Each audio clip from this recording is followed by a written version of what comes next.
Hey, Matt Fincher here with Heritage Irrigation. Want to take you along with me as I come out to a property to evaluate it, to do a estimate. We're going to provide this homeowner with a proposal for an installation of a new irrigation system.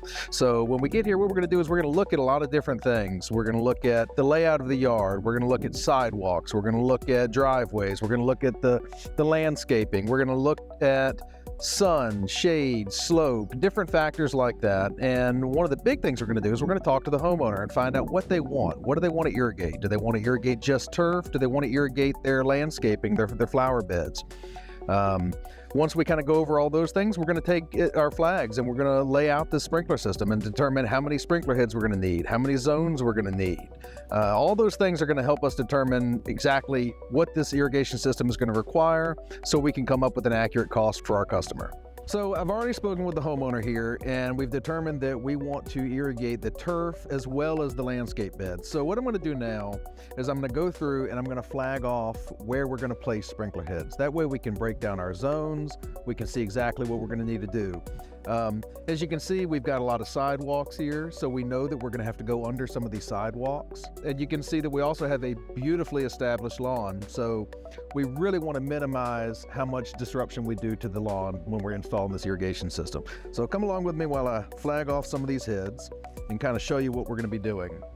So luckily here in Virginia, we've had a pretty wet spring, so grass is looking good. We've had cool temperatures. As you can see, the hardscapes are a little bit wet right now. We've had a lot of rain over the weekend, so that's also kind of a good thing. We can determine what spots are going to need less water than others.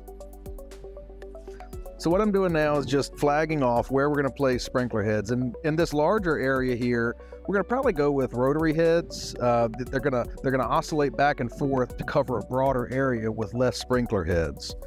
And so we're going to kind of measure off and make sure that we have good head-to-head coverage. Head-to-head coverage meaning that the head that we put here in this corner is going to reach the next head that we place up here. And then this head is going to reach the next head that we place over here.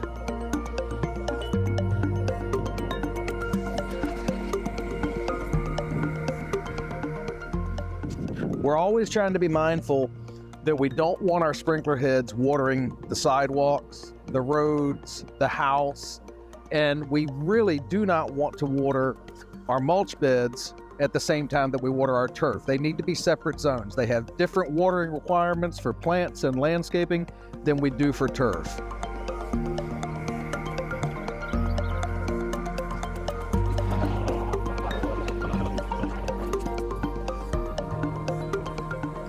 So as you can see, we've got this sidewalk right here that runs along the front of the house. We've got all of our sprinkler heads on this side of the sidewalk, so they're not going to be watering over here. So that means we've got to put a separate zone in for this turf area over here. Again, we don't want to water over top of the sidewalks.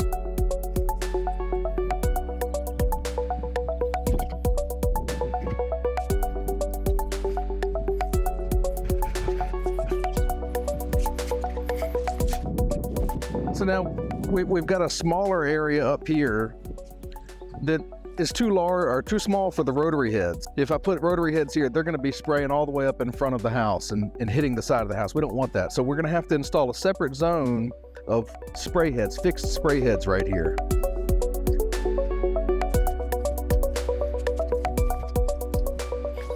Again, we want to have that good head-to-head coverage. So not only are we going to have heads at the sidewalk throwing this way, we're going to have heads here at the mulch bed throwing back towards the sidewalk, making sure that this whole area is adequately watered. We finished flagging off everything that we're going to propose here at this property, and the next steps are we're going to check out their water source. What type of water are we hooking into? Do they have a well? Do they have a municipal water meter? So we're going to look at what size water line do they have. We're going to look at what type of controller do we want to put in for them, which of course we always recommend smart controllers. That way you get that water savings, you get that remote access by using your phone as a remote control for programming purposes. Our technicians would have access to it. We're going to take all those things into consideration, and then we're going to be able to provide this homeowner with a proper quote on installing the sprinkler system.